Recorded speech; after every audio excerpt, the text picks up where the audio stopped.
It's the end of January, and I'm wondering if all your good intentions and how you're going to navigate the year and achieve your goals is slipping through your fingers. If you're experiencing this, you are not alone. Setting goals can be a thrilling ride, but often the road to achieving them is paved with an unexpected twist. If you've ever found yourself frustrated or contemplating ditching your dreams, this week's podcast is for you. I explore the 7 biggest mistakes in goal setting and how to get yourself back on track. Hey everyone, I'm Laverne McKinnon and welcome to the Moonshot Mentor podcast. I'm a certified career coach and grief recovery specialist, and I love to help ambitious, driven people feel confident, empowered, and excited after experiencing a career setback. Whether it's from feeling stuck in a tough period or frustration from slow progress, I offer up tools and resources to revamp your path to career success. We've all been there, setting goals, fueled with enthusiasm, only to find yourself stuck in a web of unmet expectations. Goal setting can be like navigating a maze blindfolded. Sometimes you hit dead ends, but that's absolutely okay. In fact, making mistakes while goal setting is not just normal, it's practically a rite of passage. It all starts with setting a goal, carving out a plan, and diving in head first. But sooner or later, you realize that somewhere along the way, you took a detour. Maybe you aimed too high, too soon, or perhaps you didn't break down your goals and aspirations into manageable steps. Each wrong turn, though, is a chance to recalibrate and reassess and come back even stronger. So if you've ever felt a twinge of frustration, a hint of disappointment, or even considered scrapping a goal altogether, again, you are not alone. So let's explore the terrain of 7 goal-setting blunders and learn how they can be your secret weapon in moving forward. Mistake number 1, not breaking goals down into long, mid, and short-term goals. So I'm going to tell you a story about Ben, a really talented screenwriter who wants to direct. Ben has been at it for about 3 years, and he is feeling so defeated he's ready to move home to Omaha. He didn't understand that becoming a filmmaker is a long-term goal with a lot of mid and short-term goals that need to be achieved to get him across the finish line. So here's a little bit of background. It took Ben a few years to realize that being a filmmaker was truly his dream. So when he finally moved past the saboteurs, those little gremlin voices who told him he would never make it, he was so ready to hit the ground running that he didn't realize that the path to shooting a full-length feature film is years in the making, even for established filmmakers. He thought that with dedication and commitment and focus, he could make it happen within 12 to 18 months, which honestly, it felt like a really long time to him. Ben thought that he could go from 0 to 60 and bypass key steps, and that ultimately stalled him out. When we took the time to break down the long-term goal into mid and short-term goals, he understood why he was feeling defeated. So after he licked his wounds and then decided to double down, we created a strategic plan. So here are the broad strokes of his long, mid, and short-term goals as it relates to being a filmmaker. Long-term goal, direct a full-length feature film. Mid-term goal, identify a full-length feature script to direct, attach talent, secure financing. Now, in fairness, each of these goals requires dozens of short-term goals and action steps. So his short-term goal was to establish himself as a filmmaker by directing a short. And that, of course, also requires dozens, if not hundreds, of small action steps to achieve.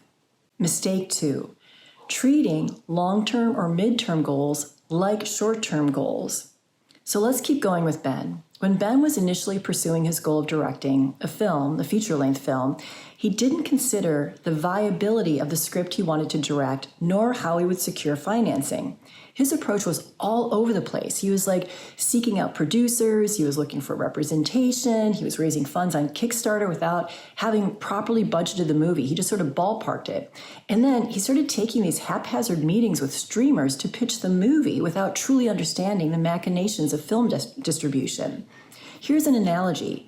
It was like Ben went skiing in Vail at the height of the season. He had no place to stay, no proper equipment, no awareness of the weather conditions, And he didn't have a ski pass or winter gear. Once Ben and I broke down his goal into long, mid, and short-term goals, we quickly realized that the short-term goal of establishing himself as a filmmaker by directing a short was actually another long-term goal.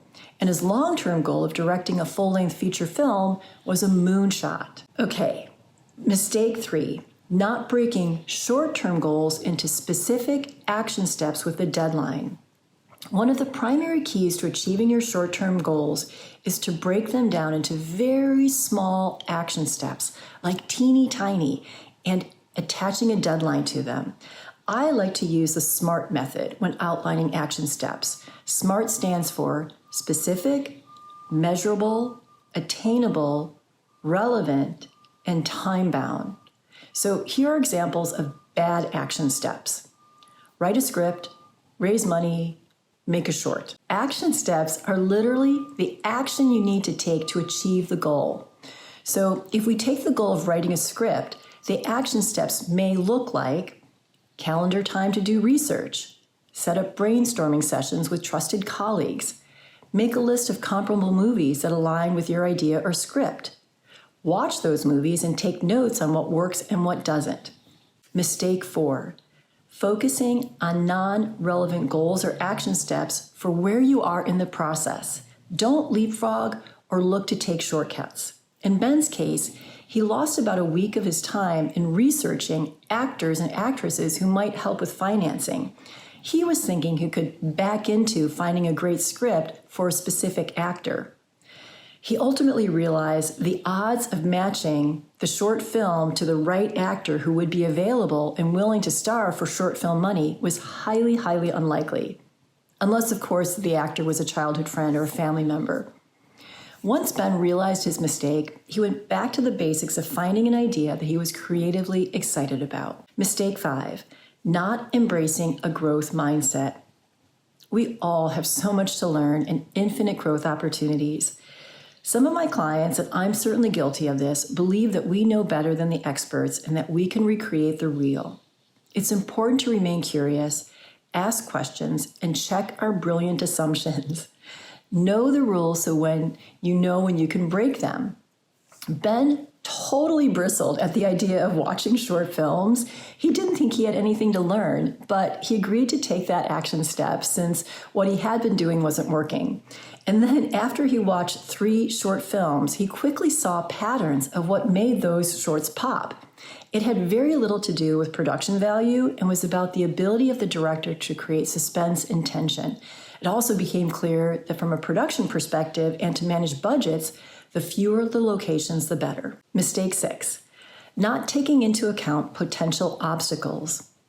As much as we plan, we don't have a crystal ball. The unexpected will always occur, so it's critical to take these 2 steps. 1, stay engaged and detached. When the unexpected occurs, roll with it. Rigidity will create cracks and even breaks.